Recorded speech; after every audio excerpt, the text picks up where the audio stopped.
En esta sesión vamos a hablar de los estadísticos de tendencia central. Estos estadísticos nos dan una idea acerca de qué tanto se concentra una serie de datos y son los primeros que solemos utilizar a la hora de tratar de resumir o de entender el comportamiento de un conjunto de datos que por lo general son datos numéricos. Para poner un ejemplo muy sencillo, vamos a asumir que tenemos una fiesta con 1, 2, 3, 4 y 5 niños y que la variable que nos interesa es la edad. Las edades van a ser de 5, 4, 3, 2 y 4 años otra vez. El primer estadístico descriptivo que aplicamos se conoce como el promedio o la media, ¿sí? Es básicamente lo mismo, promedio y media es lo mismo y consiste en sumar cada uno de los elementos que me conforman esta población y luego dividir por el número de elementos. Entonces, si yo sumo 5 más 4 más 3 más 2 más 4, me va a dar como resultado 18. Y ese 18, para sacar el promedio, lo voy a dividir por el número de elementos. 1, 2, 3, 4, 5. 18 dividido 5 me va a dar como resultado 3.6. Este 3.6, si bien ninguno de estos niños tiene esa edad, ninguno de estos niños tiene 3.6 como edad, este 3.6 pensémoslo como un niño hipotético que me representa a todos estos niños. Varios estarán familiarizados con el cálculo de un promedio que suele usarse cuando queremos saber en cuánto nos queda una nota. Si estas fueran notas de una materia calificada de 1 a 5, la nota final nos hubiera quedado en 3.6. Sin embargo, el promedio o la media no siempre son lo más aconsejable, porque puede pasar que en la serie de datos aparezca algo que se conoce como un dato atípico. Quiere decir, un dato o extremadamente alto o extremadamente bajo. Para estos efectos vamos a poner como ejemplo que aparece un señor, que se cuela un señor en la fiesta que tiene 150 años. Vamos a dibujarlo como un abuelo. 150 pues por supuesto es una edad exagerada, pero pues vamos a para efectos de este ejemplo nos funciona. Entonces, ¿cómo calcularíamos el promedio?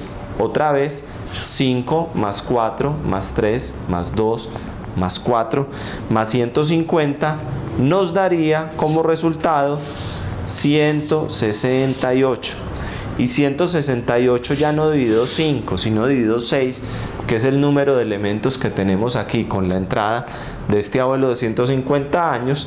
128 dividido 6 nos daría como resultado 28, ¿sí? ¿Qué problema tenemos acá? Que este niño, pues es que se le puede decir niño, o esta persona cuya edad hipotética es de 28 años, debería ser representativa para todos. No obstante, 28 años es mucho para los más niños y es demasiado joven para el señor que tiene 150 años. Para tratar de contrarrestar esta situación, recurrimos a otro estadístico de tendencia central que se conoce como la mediana. ¿Y en qué consiste la mediana? La mediana es muy fácil de calcular. Lo podemos hacer pues por Excel, pero inicialmente estamos presentando un ejemplo manual. Para calcular la mediana vamos a hacerlo primero sin este dato extremo. Entonces, si tuviéramos solo a los niños, lo recomendable es ordenarlos en orden ascendente, ir del más pequeño al mayor. Entonces tenemos 2, seguiría 3, seguiría 4, seguiría 4 otra vez y seguiría 5. ¿Qué es lo que se recomienda? Ir tachando los datos de los extremos. Tachamos este, tachamos este y al final la mediana nos indica, pues nos da el valor de 4. Quiere decir que el valor 4 es menor que el 50% de los datos y mayor que el 50% de los datos. ¿Qué particularidad tiene la mediana? Que es un estadístico no robusto. Quiere decir que no se deja afectar por valores extremos. Veamos. Ahora calculemos la mediana teniendo en cuenta a este señor de 150 años. Entonces tendríamos 2, 3, 4, 5 y 150.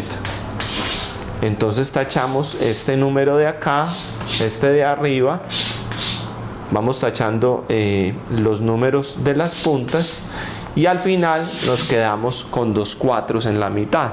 En este caso coincidió que los números son iguales, pero si fuera un 3 y un 4 o un 4 y un 6, bastaría con tomar el promedio de estos 2 4, que sabemos pues que el promedio de 2 4 sería igual a 4, ¿sí? Así las cosas, entonces, si analizamos la media sin tomar en cuenta los valores extremos, vamos a ver que nos da 3,6, ¿sí? Nos da 3,6 la media sin valores extremos y la mediana nos da 4. 3,6 y 4 son números muy cercanos, pero cuando tenemos en cuenta el señor de 150 años, o sea, un dato atípicamente alto, la media nos da 28, mientras que la mediana nos da 4. Cuando ustedes detecten mucha diferencia entre la media y la mediana, quiere decir que estamos ante la presencia de datos atípicos. Si la media es mucho mayor que la mediana, quiere decir que en la población hay un dato atípicamente alto. O si al contrario, la media es mucho menor que la mediana, quiere decir que hay un dato atípicamente bajo. Y para terminar, ya hemos hablado del promedio media, de la mediana, y para terminar hablemos de la moda. La moda es tal vez el estadístico de tendencia central que menos se utiliza, pero es el más fácil de calcular.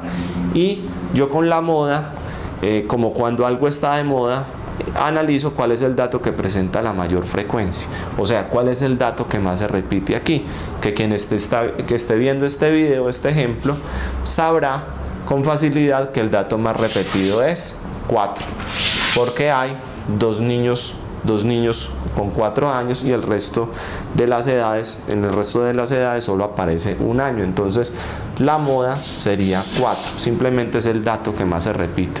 Si no se repite ningún dato, sencillamente decimos que no se presenta moda en la serie de datos. Entonces, hoy dijimos que tenemos unos estadísticos de tendencia central, tenemos inicialmente el promedio y la media, que no es más que sumar todos los datos y dividirlos por el número de elementos. Casi siempre el promedio y la media es la primera medida que yo obtengo. Ese promedio media puede presentar problemas cuando aparece un dato atípico, ya sea típicamente alto o bajo. Para esos efectos entonces calculamos la mediana y cuando estén analizando datos, fíjense que los valores de media y mediana se encuentren muy cercanos. De lo contrario, quiere decir que aparece un dato atípico que podría haberse causado o por errores de medición o por una anomalía en el fenómeno que estamos estudiando. Y por último, analizamos la moda, que no es más que el dato que más se repite. Entonces, por esto todos se llaman estadísticos de tendencia central, porque me dan una idea de de qué tanto se concentran los datos, y todos me dan un número que me permite de alguna manera resumir una serie de datos como los que tenemos aquí.